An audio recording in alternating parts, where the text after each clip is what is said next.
A single factory shuts down for a few weeks. Not a war, not a market crash, not a political crisis. Just one factory. A few months later, grocery prices rise. Car production slows. A shipping company reports losses. A pension fund on the other side of the world takes a hit. No one planned this. No villain pulled a lever. Nothing obviously broke.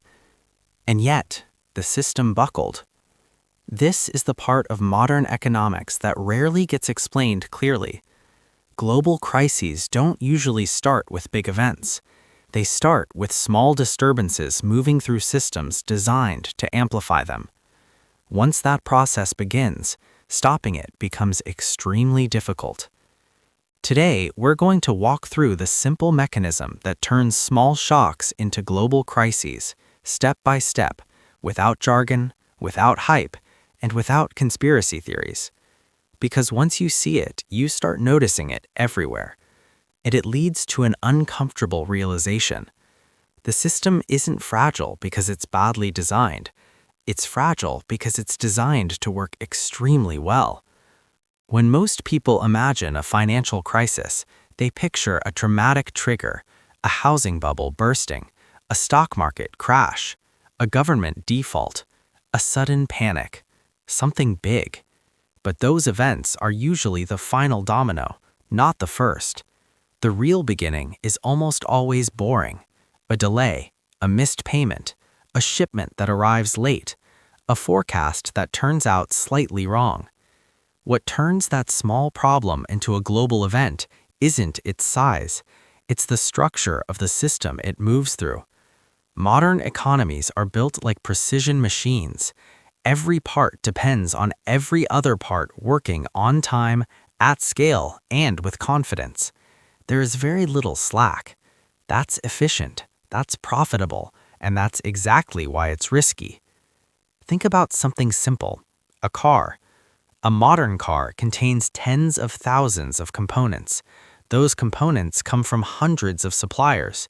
Those suppliers depend on shipping, energy, insurance, and financing. Each layer relies on banks, contracts, and trust. The entire system assumes one thing: everything arrives exactly when expected. When one link fails, the system doesn't slow down gracefully, it seizes. And here's the key idea: modern systems don't fail linearly, they fail exponentially.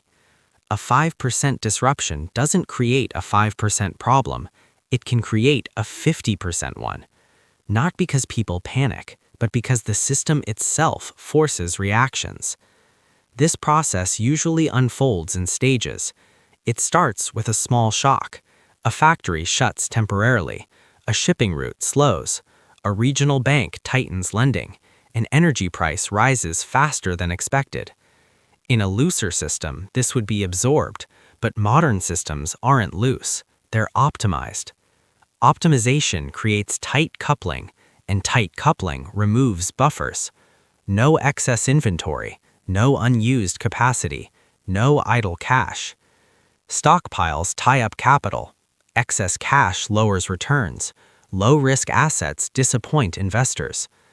The system becomes incredibly productive and increasingly brittle. When a shock hits a tightly coupled system, delays compound instantly. A missing component doesn't delay one product, it delays every product that depends on it.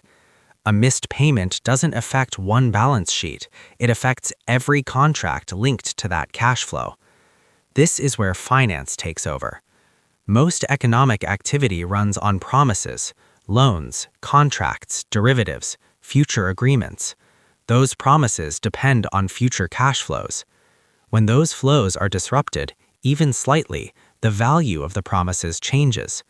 Markets don't wait to see if things recover, they react immediately. Asset prices adjust, credit terms tighten, margins are called, risk models update. Suddenly, companies that were stable yesterday are scrambling for cash today, not because they're insolvent, but because they're illiquid. And liquidity is everything. Most businesses don't fail because they lose money, They fail because they run out of cash at the wrong moment.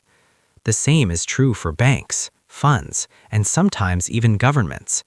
When financing tightens, everyone tries to protect themselves at the same time. They cut spending, they delay payments, they hoard cash. That's when feedback loops begin. One company cutting costs becomes another company losing revenue. That revenue loss becomes another company's cash problem. That cash problem triggers another round of tightening. What started as a small shock becomes self-reinforcing. Fear shapes behavior. Behavior creates outcomes. Those outcomes justify more fear. Not panic, logic under pressure. We've seen this before. In 2007, the US housing market didn't collapse overnight. It cooled. Defaults rose slightly, mostly in a narrow slice of subprime mortgages, a small shock. But mortgages had been sliced, repackaged, and spread across the global system. As defaults increased, risk models failed, asset values fell, collateral became uncertain, financing tightened. That tightening forced asset sales. Those sales pushed prices down further, which triggered more margin calls. The feedback loop was active. After 2008, this mechanism wasn't removed, it was refined. Supply chains became leaner, markets became faster, leverage didn't disappear, it shifted. The system became smoother and more sensitive, like a race car. At speed, it's incredibly efficient, but it's unforgiving. A small mistake at low speed is manageable. At extreme speed, it's catastrophic. Modern finance is built for speed. There's another layer most people miss: expectations. Markets don't just react to what happens, they react to what might happen. If investors believe a small shock could escalate, they adjust preemptively. Those adjustments can cause the escalation. A rumor tightens credit. Tighter credit slows activity. Slower activity confirms the rumor. Uncertainty becomes the trigger. That's why crises feel sudden. Nothing seems wrong until everything is. This doesn't affect everyone equally.